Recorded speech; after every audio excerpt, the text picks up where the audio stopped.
چند سازمان بین المللی و کشورهای خارجی اظهار آمادگی کردند که به ادامه ساختمان نیروگاه برق آبی راغون سرمایه گذاری کنند. این خبر را فیض‌الدین قهارزاده وزیر مالیه تاجیکستان در صحبت با رادیوی آزادی تصدیق کرد. در بودجه سال 2019 برای ساختمان انشاءات مذکور 2 میلیارد سومانی پیش بینی گردیده بود و با مقصد صورت بخشی ادامه کارهای ساختمانی و با استفاده دادن اگریگات دوم آن ضرورت روانه نمودن مبلغ‌های علاوه‌ای به میان آمد. با این مقصد در اساس روزگی پرزیدنت جمهوری تاجیکستان از فوند دولتی متال‌های قیمت‌بها و سنگ‌های قیمت‌بهای جمهوری تاجیکستان با مبلغ 613.5 میلیون سومانی متال قیمت‌بها به فروش برآورده شد. قبلا مقامات تاجیک ادعا می‌کردند که سازمان‌های مالی خارجی به احتمال زیاد در راغون مبلغ گذاری نخواهند کرد.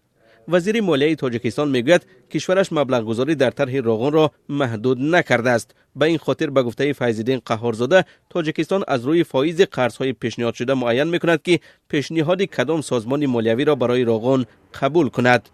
ماه سپتامبر سال 2017 مبلغ 500 میلیون دلار آمریکایی توسط انتشار کاغذ قیمتناک دولتی یعنی یورابوندها جلب گردیده بود.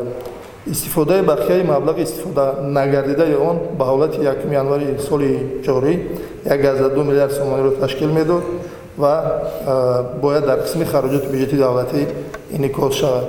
قبلا جمال الدین نورعلیف معاون اول رئیس بانک ملی گفته بود سازمان‌های مالی جهانی بیشتر به طرح‌های سرمایه گذاری می‌کنند که از صفر شروع شده باشد. تاجیکستان تیر ماه سال 2017 هم اوراق گرانبها و یا به اصطلاح یورابوندها را به مبلغ 500 میلیون دلار فروخت که هر سال بیش از 7% بهره آن را باید برگرداند. برخی سازمان‌های مالی جهانی گفتند پرداخت چنین بهره برای اقتصاد تاجیکستان مشکل است، اما مقامات تاجیکستان میگن مهم برایشان راه یافتن به بازار مالیوی جهانی بود. عین زمان دو چرخه نیروگاه برق آبی راغون فعال شده است.